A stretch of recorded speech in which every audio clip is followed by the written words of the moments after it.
In the 1940s, about 1,200 people lived in Forsyth County, Georgia. Oscarville was a prosperous black farming community with around 1,000 of these residents. The community had a church, school, businesses, streets, plenty of housing, and at least 20 cemeteries, and was centered around farming. Most residents were former slaves or descendants of slaves who owned the property they lived on. Congress approved the River and Harbors Act in 1946. The aim of this act was to boost waterways across the United States. Among these projects was a yet-to-be-named Lake Lanier. It was built in conjunction with the Beaufort Dam. This lake's creation was controversial from the start. The lake sits about 40 miles northeast of Atlanta, and it would be named after Sidney Lanier, a writer, poet, musician, and Confederate Army veteran. The purpose of creating the lake was to provide the growing city of Atlanta with a water supply and a hydroelectric power supply, as well as stop the constant flooding in the area by the nearby Chattahoochee River.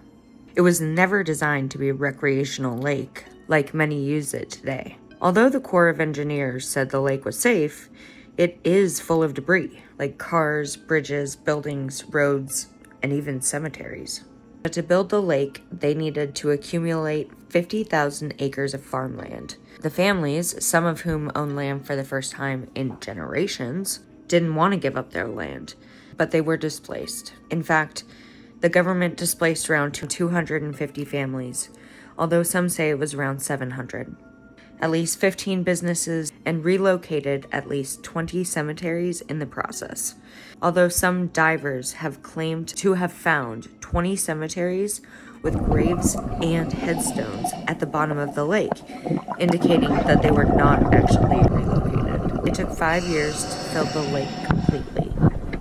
Most of the structures, buildings, homes, and roads were flooded and left as is.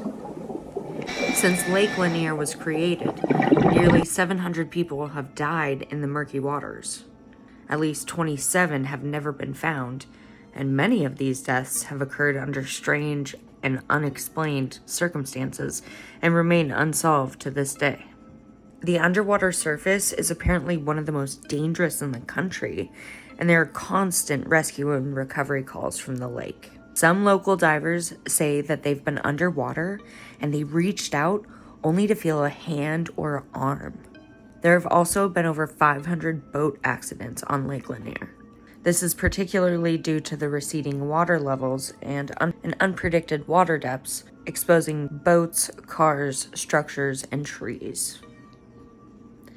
The lake's history and ongoing tragedies give Lake Lanier a ghostly reputation. While most people, in fact 8 to 10 million, swim, fish, and boat in the waters completely carefree, others refuse to step foot in it due to its history, safety concerns, unexplained deaths, and ghostly encounters.